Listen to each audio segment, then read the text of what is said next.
Good evening, everybody. I'll be sharing with you at this time the upcoming Sunday school lesson for March the 6th. The lesson is entitled Babylonian Captivity Ends, coming from the book of Ezra, chapter 1, and also some verses from chapter 2. As I am sharing thoughts on the Babylonian and Persian captivity of the Hebrew or Jewish people, as a world right now in 2022, we are watching a war between Russia and Ukraine. And it seems like a David and Goliath situation. There is no doubt that Russia could crush Ukraine and set up a puppet regime, but at what cost? Losing world favor is a cost to Russia. Having revolt in Russia is a real cost. And what would be the gain if Russia destroys buildings and cities and economic currency? They would then be tasked with providing for about 40 to 50 million unhappy people. And as Ezra lived and wrote, Persia was asking itself almost the same question: would it not be better off for the Hebrew people to be happy, to let them return to their own land and rebuild? Would they not then be better taxpayers if they had land and jobs and businesses of their own and a stable local government? Would not Persia and Judah, Jerusalem, be better as friends rather than as enemies? March the 6th begins 3 lessons from the book of Ezra. The unit is called Liberating Passover. In fact, all 13 lessons from March to May deal with the theme of liberation. Now, what comes to mind to you when you hear the word liberation? Well, maybe you think of 1776 and the Declaration of Independence, or maybe you think of the end of slavery. Maybe you think of a personal liberation, of being freed from an addiction or a life of sin. Maybe you think of spiritual freedom. Ezra 1 begins with the first year of King Cyrus of Persia, and this means the first year that Cyrus had conquered Babylon and the beginning of a new attitude toward the Jewish captives. In essence, the first year of King Cyrus is like the first year for the Jewish recovery, for their new life to be able to return home. Cyrus was appointed by God, even as a pagan emperor, was appointed by God to fulfill the prophecy of Jeremiah when he predicted 70 years of captivity for the Jews in Babylon, but also the fact that according to Jeremiah 51 verse 11, that God had roused the spirit of the kings of the Medes, meaning that God had roused or spoken to Cyrus of Persia. We see that the prophecies of Jeremiah 29 and Jeremiah 51 had come true. Cyrus's proclamation is found in Ezra chapter 1, verses 2 to 4. What does Cyrus plan to do? At least he could authorize these things, build a temple in Jerusalem, which would mean letting the Jews, for the most part, be the ones to rebuild their temple. And this effort would be largely supported with the spoils of war that had once belonged to Babylon.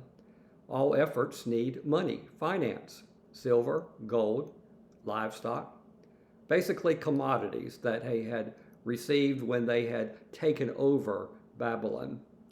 And then the stolen temple items, which were taken by Babylon and King Nebuchadnezzar, and they were to be restored to the Jewish people to one day return to their rebuilt Jewish temple. Cyrus had given the Jewish people great hope, but there would be other Persian leaders who would help the Jews accomplish their long and ambitious plans, which we will see fulfilled in the books of Ezra and Nehemiah. Let me lay this out for you the best I can. The initial effort was led by the families of the tribes of Judah and Benjamin, along with the priests and Levites. If you look at the map of Israel, you will see that the land of Judah was the land of Jerusalem, and the land of Benjamin was the next door territory. The center of their efforts would be Jerusalem as the capital city of the Jews. The next Persian king of influence was Darius I. The prophets Haggai and Zechariah preached during this time when the temple would be rebuilt and dedicated around 515 BC, or almost 70 years after it had been destroyed by King Nebuchadnezzar, king of Babylon. The next Persian king was Xerxes I, possibly, maybe probably, the king Ahasuerus of the book of Esther. And then the next king was Artaxerxes I, who allowed Nehemiah to come to Judah and rebuild the Great Wall around the capital city. And of course, Nehemiah would become the governor of the land.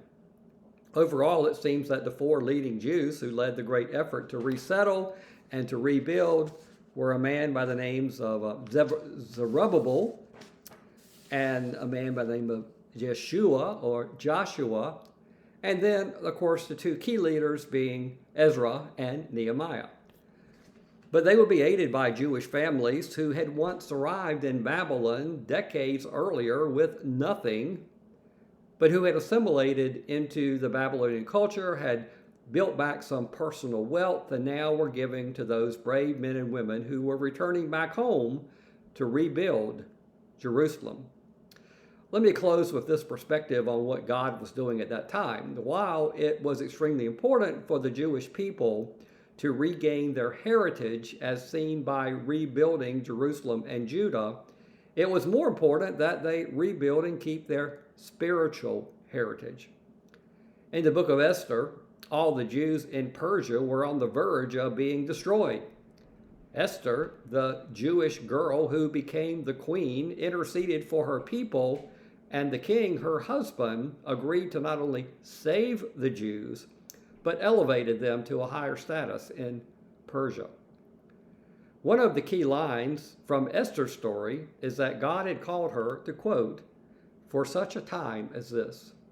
For such a time as this. In 2019, the Jewish population around the world was estimated to be around 14.6 or maybe up to 15.2 million people. There are 175 countries where the Jewish population is 100 or more people, but that is constantly changing. I heard someone say that the Jews have been exodusing Ukraine and headed back to Israel, which is certainly understandable. 84% of the world's Jewish population lives in either Israel or the United States. 15 million people out of 7.7 billion people is a very, very tiny percentage.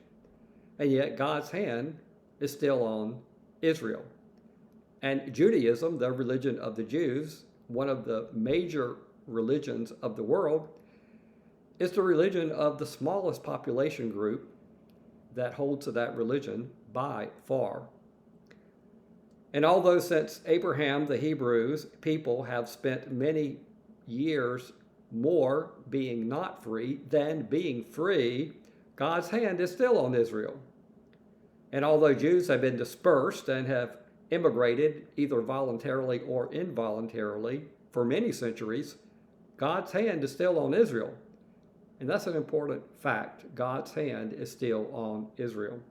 And because God's hand has been on Israel, he raised up Daniel and Esther and Ezra and Nehemiah, to name a few heroes in captivity and post-captivity.